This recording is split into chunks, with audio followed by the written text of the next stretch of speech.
एक बार की बात है, एक गांव में एक ब्राह्मण रहता था। वो सुबह उठता, नहाता, पूजा करता, खाना खाता और फिर सो जाता था। उसके पास किसी भी चीज की कमी नहीं थी। एक बड़ा खेत, खाना पका कर देने वाली एक सुंदर सी पत्नी और 2 बच्चों का अच्छा परिवार था। सब कुछ होने के बाद भी ब्राह्मण के घर वाले एक बात से बहुत परेशान थे। वो बात ये थी कि ब्राह्मण बहुत आलसी था। वो कोई भी काम खुद नहीं करता था और दिन भर सोता रहता था।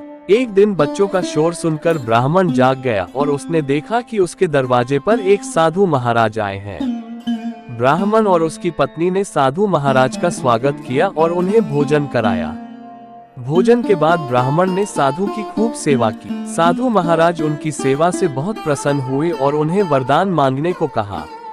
ब्राह्मण ने वरदान मांगा कि मुझे कोई भी काम न करना पड़े और मेरी जगह कोई और मेरा काम कर दे। तब साधु उसे वरदान में एक जिन देते हैं और साथ में ये भी कहते हैं कि जिन को हमेशा व्यस्त रखना। अगर उसे काम नहीं दिया तो वो तुम्हें खा जाएगा। वरदान पाकर ब्राह्मण मन ही मन बहुत खुश हुआ और साधु को आदर के साथ विदा किया। साधु के जाते ही वहाँ एक जिन प्रकट हुआ। पहले तो ब्राह्मण उसे देखकर डर जाता है, लेकिन जैसे ही वो ब्राह्मण से काम मांगता है तब ब्राह्मण का डर दूर हो जाता है और वो उसे पहला काम खेत जोतने का देता है। जिन वहाँ से गायब हो जाता है और ब्राह्मण की खुशी का ठिकाना नहीं रहता। कुछ ही देर में जिन फिर आ जाता है और बोलता है कि खेत जोत दिया, दूसरा काम दीजिए। ब्राह्मण सोचता है कि इतना बड़ा खेत इसने इतनी जल्दी कैसे जोत दिया। ब्राह्मण इतना सोच ही रहा था कि जिन बोलता है कि जल्दी मुझे काम बताओ, नहीं तो मैं आपको खा जाऊंगा। ब्राह्मण डर जाता है और बोलता है कि जाकर खेतों में सिंचाई करो। जिन फिर वहां से गायब हो जाता है और थोड़ी ही देर में फिर आ जाता है। जिन आकर बोलता है कि खेतों की सिंचाई हो गई, अब अगला काम बताइए। ब्राह्मण एक एक कर सभी काम बताता जाता है और जिन उसे चुटकियों में पूरा कर देता है। ब्राह्मण की पत्नी यह सब देख रही थी और अपने पति के आलसीपन पर चिंता करने लगी। शाम होने के पहले ही जिन सभी काम कर देता था। सब काम करने के बाद जिन ब्राह्मण के पास आ जाता और बोलता कि अगला काम बताइए, नहीं तो मैं आपको खा जाऊंगा। अब ब्राह्मण के पास कोई भी काम नहीं बचा जो उसे करने के लिए कह सके। उसे चिंता होने लगी है और वो बहुत डर जाता है। जब ब्राह्मण की पत्नी अपने पति को डरा हुआ देखती है तो अपने पति को इस संकट से निकालने के बारे में सोचने लगती है।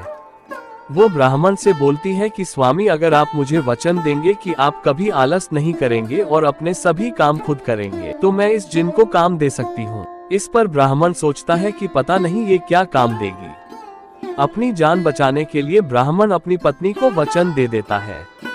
इसके बाद ब्राह्मण की पत्नी जिन से बोलती है कि हमारे यहाँ एक कुत्ता है, तुम जाकर उसकी पूंछ पूरी सीधी कर दो। याद रखना, उसकी पूंछ एकदम सीधी होनी चाहिए। जिन बोलता है कि अभी यह काम कर देता हूँ। ये बोलकर वो वहाँ से चला जाता है।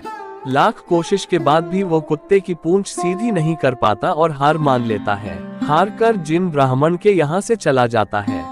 उस दिन के बाद से ब्राह्मण अपने आलस को छोड़कर सभी काम करने लगता है और उसका परिवार खुशी खुशी रहने लगता है। कहानी से शिक्षा, तो दोस्तों हमें कभी आलस नहीं करना चाहिए। आलस करने से हम मुसीबत में फंस सकते हैं, इसलिए हमें आलस छोड़कर अपना काम खुद ही करना चाहिए। तो दोस्तों, आपको ये कहानी कैसी लगी कमेंट करके जरूर बताएं और नई कहानियों के लिए हमारे चैनल इंस्पिरेशनल हिंदी स्टोरी को जरूर सब्सक्राइब करें।